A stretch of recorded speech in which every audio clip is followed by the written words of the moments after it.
tuning in to another episode of the Berardo Podcast. I'm your host, Tony Berardo. Each episode I focus on giving you fun, entertaining content on health, happiness, positivity, and anything else that's important to us humans. If you haven't already, you can follow me on Instagram at the Berardo, and don't forget to subscribe to the show by visiting theberardo.com/thepodcast, or just click that little subscribe button wherever you're listening to the podcast. Thanks again, and enjoy the episode. You're just funny. It's funny, the way you tell the story and everything. Funny how? Come here though.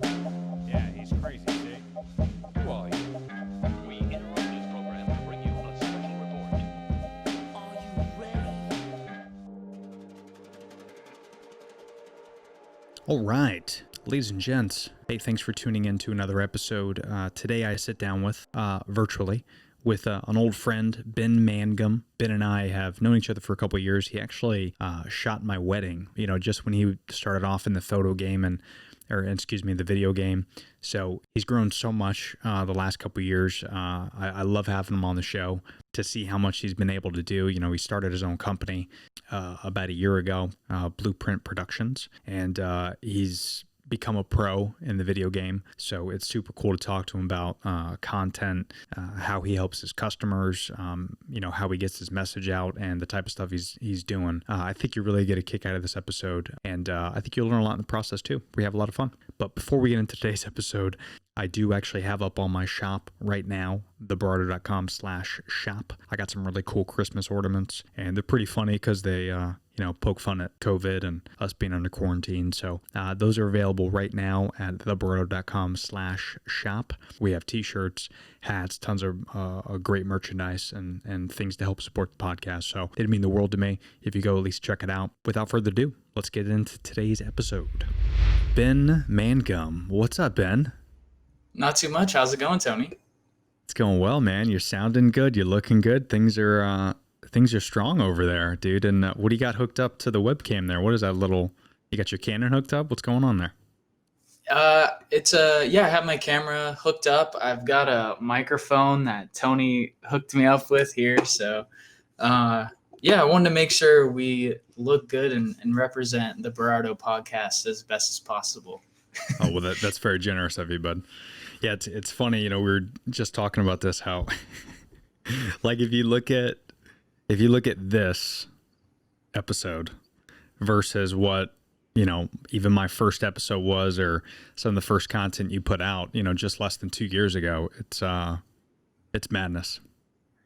Yeah, it's insane, the progress. It's been really cool to see how you grow, kind of just like how your Instagram looks, the branding, people can see the blue and everything like that. And just, it's really cool to see. It's nice to look back. Sometimes you don't realize, and then you look back like 2 years ago or whatever, and you're like, oh my God, this is cool.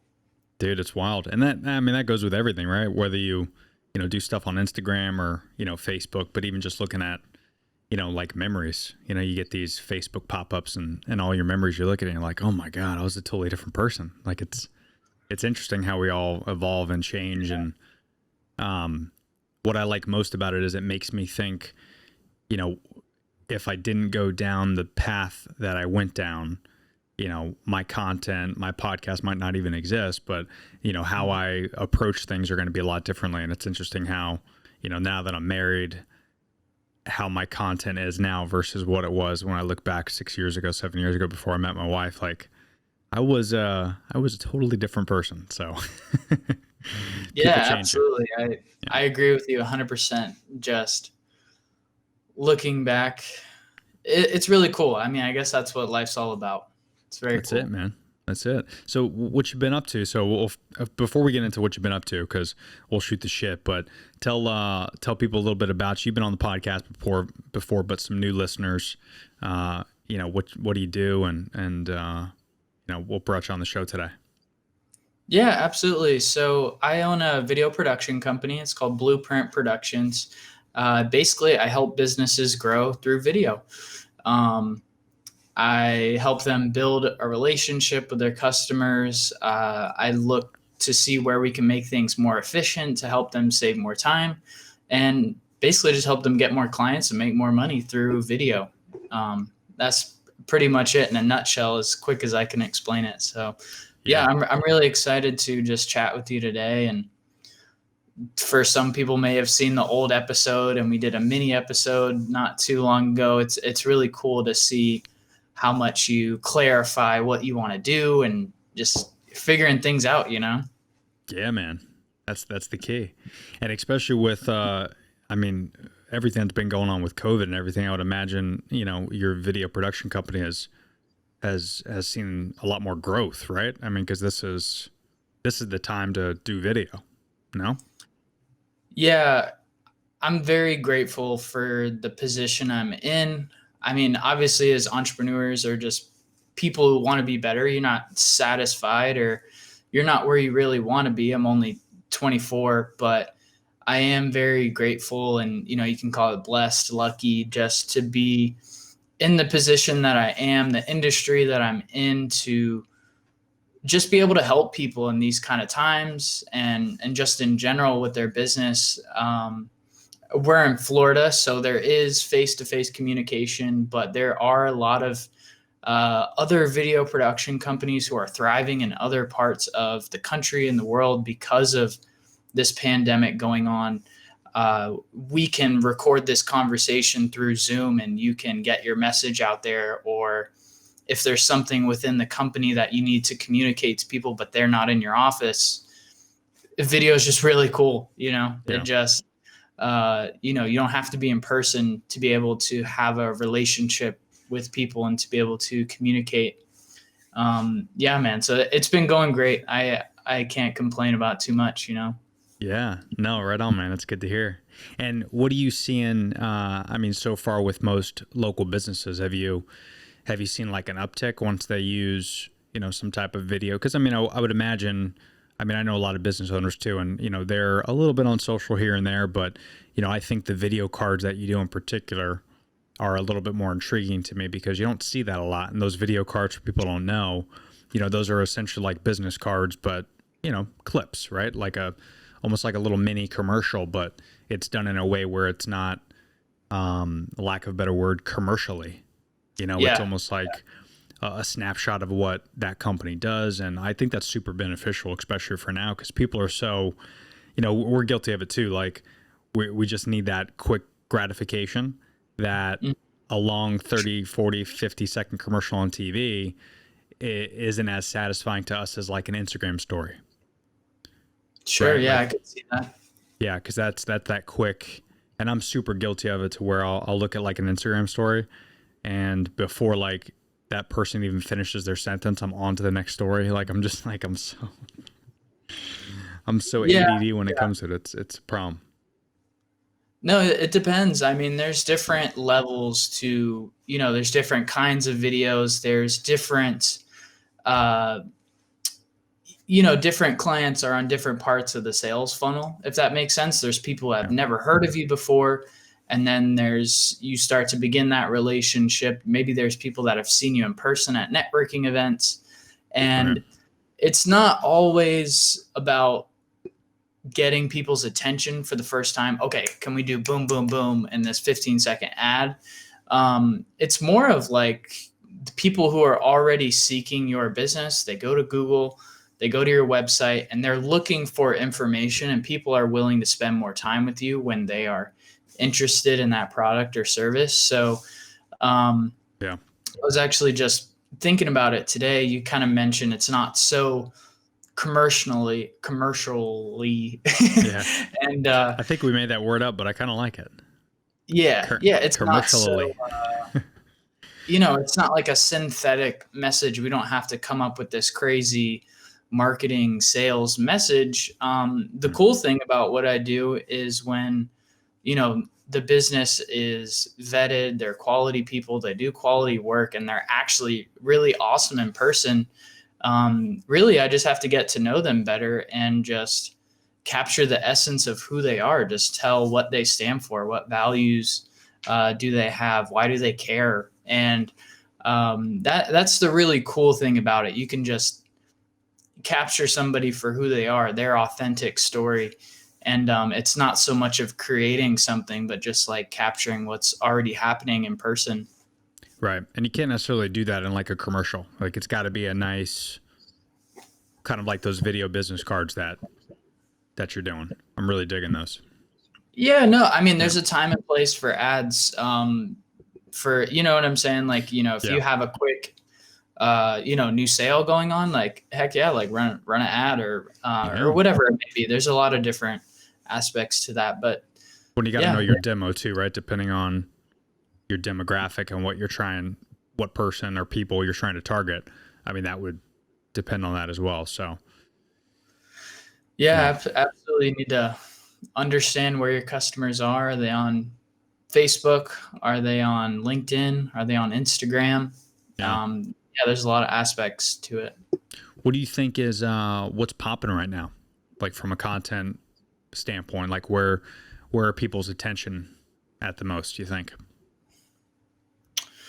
That's tough to say. Or is there more than one platform that you feel beneficial they are? But I think it would depend. I mean, I think, you know, we could name off all of the social media platforms. You know, I don't really know the analytics of, like, you know, how many people are spending in what platform.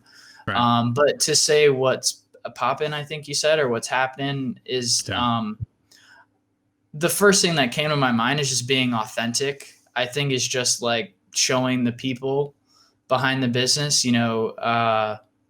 I think, you know, people want to know who they're spending their money with. People want to know, you know, the things that people care about, like why does that business care? What do they stand for? You know, it's not so much like the cookie cutter, like corporate businesses, you know. I think just, especially if you're a small business, you know, you got to be authentic to who you are and like what you stand for, you know? Yeah, especially right now, because I think all the attention is on local business, right? So, you know, we as consumers are kind of thinking to ourselves, all right, I'm going to ditch, you know, the corporate guy, and I'm not going to go to this corporate business. I want to support local businesses. But, you know, if you're not doing the right thing as a business owner, whether that's, you know, promoting your brand or, you know, like you said, being authentic, I think that's key, because now more than ever, you know, spend a little bit more money, advertise your business, but, you know, be authentic, because I know me as a consumer, that's kind of what I'm looking for. I mean, aside from Amazon, I like to do my shopping, you know, locally, right? So absolutely. I like the local restaurants. I like the local businesses. I like going to, you know, like I'm building my backyard out, and instead of like going to Home Depot, I'd prefer to go to a local, you know, landscape company, place, you know, that sells bricks and blocks and concrete and things like that. But, you know, if once I get in there, if you're not doing the right thing to be authentic and be yourself, then I'm not going to come back and see you. I'm going to go to Home Depot. So it's almost like there's a little bit of pressure for local business, because there's no like second chance now. Like now all the attention, I think, is on local business now. And it's important that, you know, those guys and gals do what they got to do to be authentic and do the right things and take care of the consumer, because we're going to give you a shot, but don't fuck it up. No, absolutely. I mean, that's totally valid. You hear it all the time in different industries, people getting shafted, people getting screwed over, and just, you know, just not doing a great job or just not fulfilling on what they said. So I would say to somebody watching, if you are a small business owner and you guys are kick ass and you do great work and you have good customer experience, customer service, I would look at it from, you know, hey, if you genuinely are a good business, people need to know about it. People would be happy to pay the money, like you said, instead of going to Home Depot. And, you know, if you guys are established and you got things going, like, why wouldn't you want people to know about you? And I think the cool thing about not necessarily advertising, or like, I guess it would just be video, because I'm thinking about it from my point of view, is just adding to the customer experience. Like, you know, how did you make people feel? Was it a difference from the landscaping company or Home Depot? Like, you know, like those little things matter, I would say. And that's why you keep going back, is you get the same experience every time. You get the same smile, you get the same good deal, if that's your business model or whatever, you know? So, yeah, no, that's definitely good advice for sure. And, are you finding yourself like, you and Rachel, are you guys finding yourself to kind of do a little bit more local stuff? Or are you able to travel a little bit? You know, because obviously we're in Florida, so it's a little bit loose. But how are things going, like in your personal life with COVID and everything? It's going good. I Yeah. mean, the family was just together. We had our early Christmas, so that was nice. Nice. Yeah, just nothing too crazy. I can't really think of something that's kind of held us back. I mean, I drove to Tennessee a couple weeks ago. That was really cool. I saw that. Yeah, that looked awesome.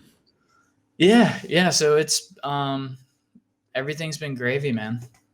Yeah, and looks like Rachel's doing her little side gig, man. She's a YouTube star now, huh? Oh, I know.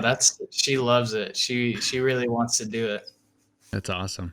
And it's even more funny because I'm sure you're kind of in the back of your head, you're snickering a little bit because you're like, I've been trying to tell you this since we started dating, but you know, now she's finally on that YouTube train, huh? Yeah, no, I don't think I ever told her to do it. I no? don't think so. Not that I can think of right now.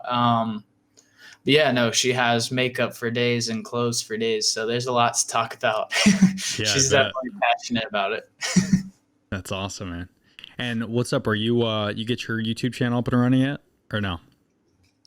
I have a YouTube channel. I mean, I have a couple things up there and like client videos, but I can't say that I've committed to like putting out content. And I've been really proud of Rachel because it's been cool, you know, posting twice a week, and I think for about a month now, 3 weeks, something like that. So, yeah, it's tough. I definitely post on Facebook a lot, and I post there. I have a, you know, that's like where I have the most people and most business owners. So Facebook. Yeah. Yeah. So I'm happy with that, but no, I definitely need to get on YouTube just because of, you know, it's a search engine. It's, you know, if somebody's looking for information about video and they can see me, that's definitely a long game, like definitely beneficial, you know? Yeah. Part of Google for sure. Mm-hmm. How are things going with you? You guys doing all right? Yeah. Things are good. I mean, it's been interesting, obviously, with everything that's going on, but it's been kind of cool, you know, because we got rid of the condo in Tampa, and you know, this new home is, you know, our dream home, what we've always wanted, and we pretty much used this time during COVID to really focus on you know, the house and hobbies and, you know, all things that I've talked about last few podcasts. But you know, it's been it's weird because it's almost kind of, it's surreal in a sense that we are normally homebodies anyway. And like, without sounding like egotistical or anything, it almost seems like if we weren't kind of used to this already, then I think it would be a little bit of a shock. And I think it's only a shock to people that maybe are spending too much time going out, spending money, you know, doing things that maybe you shouldn't be doing, like getting wasted at 2 a.m. and driving home drunk. You know what I mean? Like, those are the people that are upset about COVID. I feel like, personally, that's just my opinion. Just for the people that I've spoke to, you know, it's always about, you know, people aren't upset because they can't go out and volunteer anymore. You know what I mean? Like, people aren't upset because they're missing church. Like, it's not the nice people that are pissed off about COVID. It's the people that are like, how come I can't fucking get my 2-for-1 special at my bar? Like, I gotta wear a mask now around people? Like, those are the people that are... Yeah, you know, so it's like, those are the people that are probably shouldn't be in public anyway. So we're kind of like at the point now where that's the reason we don't go out, is because, you know, for as long as I can remember, it's always been like annoying to go out personally. You know, like even like when we went out when you were in town, you know, before all this happened, and we went out to that, you know, restaurant kind of right when things were kind of starting to go on like a downhill spiral out of control. We didn't really realize it was going to be like that, but even just going out was kind of like, that was chill. That was, you know, it was a good conversation. It was good people. Like, it was a nice restaurant. It was good views. It was right on the water. Like, that's kind of like stuff we like to do and we've always liked to do. So we still occasionally do that, but like going out in big crowds and, you're talking from a guy that does events for a living, Yeah. and I like doing that stuff, but keep in mind when I do those events, I negotiated my deals, VIP seats, like in my contracts. Normally before COVID, I used to say, I got to make sure we're separated from everyone else. Like I put those in my contracts because I don't like being around big crowds anymore, just because of not necessarily of diseases, but it's just annoying, Yeah, absolutely. I could see if this happened like 2 years ago for where I was at, I definitely would have been more upset. But it was kind of, I mean, the idea of a pandemic and COVID was shocking for sure. But once you got used to it, I mean, it's really kind of whatever, because I'm in the same boat. Like, I love to go out to eat and try new things and stuff like that. But no, I wasn't really going out to the bar too much before the pandemic anymore and stuff like that. So I totally agree with you. And you guys are in Tampa area, so that's even more of like a party scene. So I can imagine for people who are so used to that and nightlife and everything, it sucks. Yeah. The only thing I'd say I miss is like going to a concert. We'd probably go several times a year. So stuff like that is cool. But I mean, it is what it is. Like, yeah. Well, it's it's definitely, it's funny too. You could probably relate to this, but even just these last, I can't believe it's almost been a year, but even these last like 9-10 months, right? Like I've probably saved more money than I ever have in my life. And it really makes you think, because I do this thing called Breakeven every month. I don't know if you're familiar with the term. It's an economic term. Yeah. So Breakeven essentially is, it measures out, you could just make it on a spreadsheet, but it just measures out your fixed expenses. So essentially you would, in one column, you would put all your fixed expenses. So fixed would be, cable bill, that never changes, internet, that never changes, your rent, that never changes, car payment, so on and so forth. So fixed means it ain't moving, it's staying the same every month. And then, your other expenses, which constantly change, would be like groceries, right? If you go entertaining, you go out, you spend $100 a month on, going to dinner or whatever, right? So you have two columns and you figure out what that total amount is that you spend per month, right? And then you just would subtract what your paycheck is. So if you're making $4,000 a month, let's say, and your fixed expenses and all your other expenses are $2,000, that means you should profit $2,000 a month. Sure. So your break even would be $2,000 a month because you're spending $2,000. So you need to make sure you have that every single month, no matter what, right? And this is really beneficial. I helped out a couple of my friends that lost their job because of COVID and things like that. But this is very beneficial, where you got to figure out, if you're trying to make money and you got to figure out your salary and what you actually can make to pay your bills, your break even's good.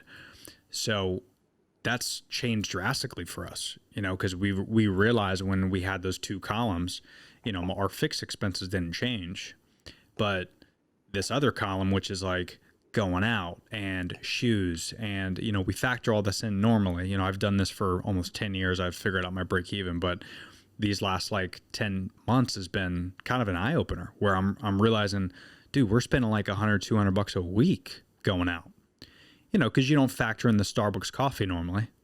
Sure. Yeah. But I always do. But then I realized that now that we're home all the time, we're not going to Starbucks that much. We're not going out to dinner that much. So we're saving, a couple $1,000s a month between the two of us. It's like, how many other people out there are wasting money on things that we don't need? We want, right? Sure. But we don't need. And, with COVID, I think if a couple people had a situation where they lost money or they're not profiting a lot of money, I think a big reason that that's happening is because we're spending a lot of money on this shit that we don't need. Yeah, absolutely. Then in a year from now, you're going to buy another house. So, You got it. That's the goal, man. That's what I think we're good at this point. By the way, side note, can you hear that rumbling or no? No. Okay, good. I adjusted my mic settings, but I got a dude that's fixing something on my roof. So he's like right next to me. It's kind of creepy. I could see a shadow. But yeah, dude, we're actually probably done, I think, with this house. Like we'll be here for 15 years. We're not Cool. doing anything else. Yeah. We're done. What about you guys? You still yeah, dude, we're stoked, man. You guys plan on staying up there? What's the plan? Yeah, I mean, it's very interesting because sometimes you travel and you're like, oh, this place is cool. It has a good vibe to it. I mean, also all of my family is down here. So it's kind of interesting. It's kind of tough to say because I had a friend ask me that recently. It's kind of weird because, you know, when you get a mortgage, I mean, I rent now, but when the idea of getting a mortgage, you're like, oh, like I'll be locked into living there. So that's a little scary. I mean, obviously you have the benefits of buying a house compared to renting and stuff like that, but it is, there's a lot of pros to Florida, I'll say. You know, we're able to live a pretty good life here because of the cost of living, and we can travel. You know, we haven't flown since pandemic, but you know, when that's kind of chills out or whatever, we do have, you know, you have the money to go to travel and stuff like that. But I don't know. I really love Colorado Springs, to be honest. I haven't been there in a couple of years, but that's probably number one. If I had, if money wasn't an option, I think I would go to Colorado Springs. And also, if you guys haven't been yet, Nashville was really cool. Like I was pretty surprised. Yeah. And we didn't even do half the things that you can do. I did, you know, just so much good food. It just had a certain vibe to it, you know, and it wasn't too. I think it's a little above the national median. So to answer your question, I really don't know, but Florida's cool. You know, sometimes you get tired of it, but there's also a lot of pros that you got to put.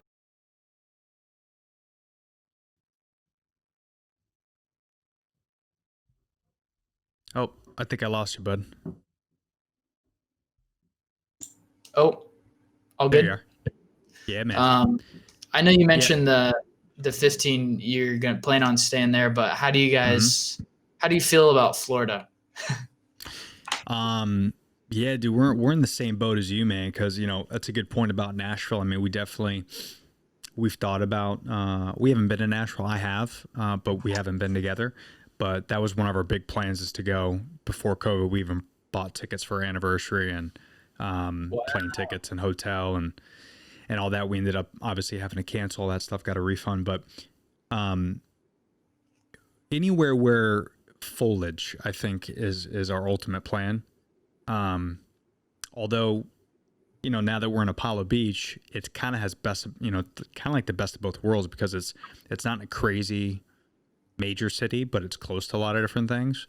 And then I think the big benefit that we have is we're kind of in a small community where there's a lot of trees and there's not a lot of light pollution. You know, like there was the Great Conjunction last night, which is Jupiter and Saturn were super close together. Yeah. Closer than they have been in, I think, 800 something years. And this was the first time since we've been together that we can actually look up and see all the stars. And we were never in that situation because we've always been in big cities. Yeah, no, that's something to put in perspective too. Yeah. Just like smaller community and stuff like that. We're interested in going to Austin. I've heard cool things about Austin. Yep. I would say those are like the three that come to mind that I think I would be interested in, you know, going, maybe giving it a shot. Probably not, you know, buying a house, but maybe renting. Who knows, man? I think it kind of is like when you start a business, I think it's just a matter of like, okay, let me get like expenses saved up for a while so I can take a risk, and then just like, you know, feeling it out. Because I think that's definitely a fact. I mean, money is just a reality of a factor, you know? For sure. So. And, you know, I also kind of look at it like, I mean, you're what, 24, right? Yeah. So, I mean, when I was 24, I had my own company too. And then, you know, I got rid of it when I was close to, I think I had it from like 22 to 25. Yeah. So, and I made some good money, and I traveled all over the country, and I did a lot of different things, and I had a lot of stupid girlfriends, and that's the time, right? That's the time that you fuck around. You're not supposed to have it figured out. I mean, scientifically, your brain isn't even developed for another year. So, like, you got another Yeah, year great. of, yeah, you got another year of like soaking up as much juices as you can that this world has to offer, and then you could settle down and be responsible. That's how I look at it. So, I mean, Yeah. you're already ahead of it because you got the business, and the business is doing great. And I would imagine that's probably one of the big reasons why you want to start your own company, so you could do whatever you want, right? Work for yourself, live wherever you want, do work wherever you decide to go. No? Absolutely, yeah. You don't want it to turn into a job. You want to set yourself up to have freedom. So that's kind of something that I haven't been put in the situation to learn. I need to read that book, E-Myth. I've heard of that. Just Mm-hmm. have you heard of that one? Yeah. Okay, yeah, stuff like that. So, um, and even just Rachel too. Like, even though she loves makeup and the fashion, and like she's getting excited creating and it's accomplishing. Um, on it, it's a long game, but honestly, the idea of just like being anywhere and you can create YouTube videos, that's the idea of that's really cool too. So, Yeah. she's loving it. So hopefully that turns Bones. into that. So that's, you never know what's gonna happen, right? Yeah, man. I think anything you could do on the tech world and the video side, I think is the key. I mean, people don't understand that. I mean, video just started, what, 8 years ago? I mean, like legit Yeah, like video. digital. Yeah, no, I feel you. So let's call it 10. So 10 years ago. Okay, Coca-Cola is 120 years old. Just to Yeah. put in perspective. And Coca-Cola is still cranking, right? Like they're getting bigger and better every year. So I look at like video as like, we're not even old enough to drink yet. That 10 years old is, the Yeah. video world is so young and new and fresh, and it ain't going nowhere. It's not like, there's so many tech moguls and billionaires that are in this industry that it ain't going nowhere unless satellites, get shot down out of outer space and we could lose all power in the world. Yeah. But at that point, are you really worried about your job if that happens? So it's like, Yeah, no, man, I'm really excited. That was definitely one thing that gave me a lot of confidence in starting and getting training and stuff like that was just, it's not going to stop. It's going to keep growing. And it's not even like, okay, there's like inventions in the technology world, and like, you could argue, okay, something is going to replace that and there's going to be a new thing. I don't really see that with video. It's kind of just, there's so many different ways. Sure, there may be a new, like, what's an example? Like a virtual reality Oculus Yeah. Go. I'm not worried about things like that. Or, you know what I'm saying? Like, because you could easily adjust your branding to that, instead of doing video content like you do. If AR or virtual reality comes out, you would just adjust. You would pivot to that platform, right? Yeah, you could say that. And then it's also just the simple fact, if humans are going to keep doing business, which they are, we're not going to turn into I Am Legend.